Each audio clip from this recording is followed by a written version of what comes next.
Good morning. Hope everybody is doing okay on this very snowy Thursday. Um, well, they had the Iowa Caucuses, and as everybody predicted, Donald Trump won that.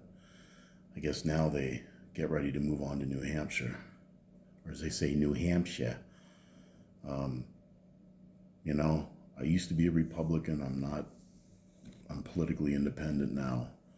I'm a libertarian-ish independent.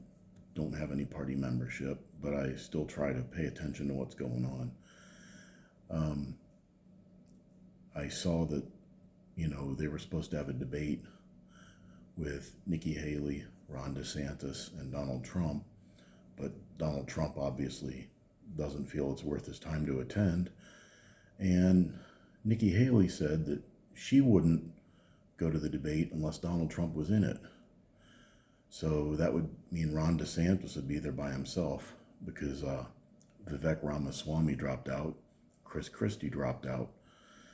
So barring something really unforeseen happening, it looks like the Orange Man is a shoo-in for the Republican nomination. It'll probably be almost inevitable by the end of March.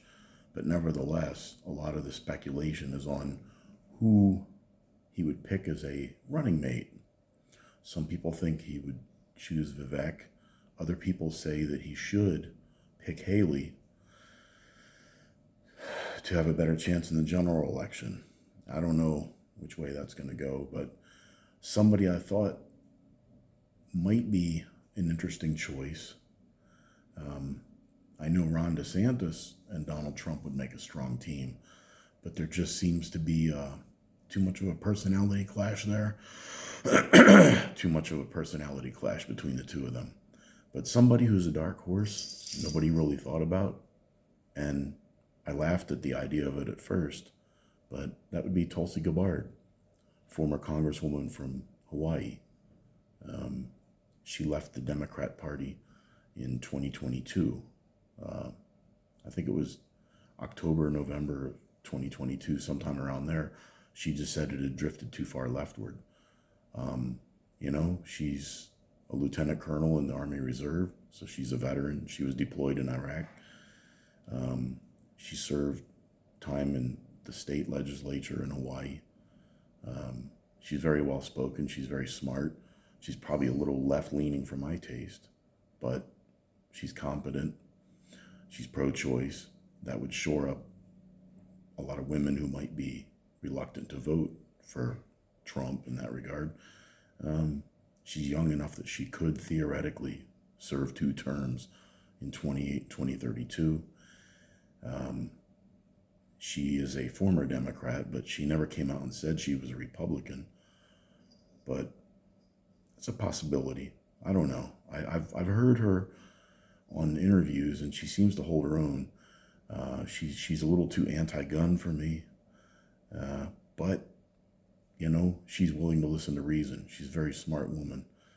I listened to her for an hour-long interview on Breitbart with Alexander Marlowe back in 2019, and she more than held her own. I think she's the type of person who is reasonable and rational. Maybe that's why she left the Democrat Party. I don't know, but she's a woman. She's a veteran. She's a woman of color. So that kind of checks off a few boxes for the diversity contingent. Anyway, I'm not making any endorsement or anything. I just think that would probably really, really shake things up. And there's a voting bloc that it's vital for any Republican or conservative president. And that is educated women who live in the suburbs.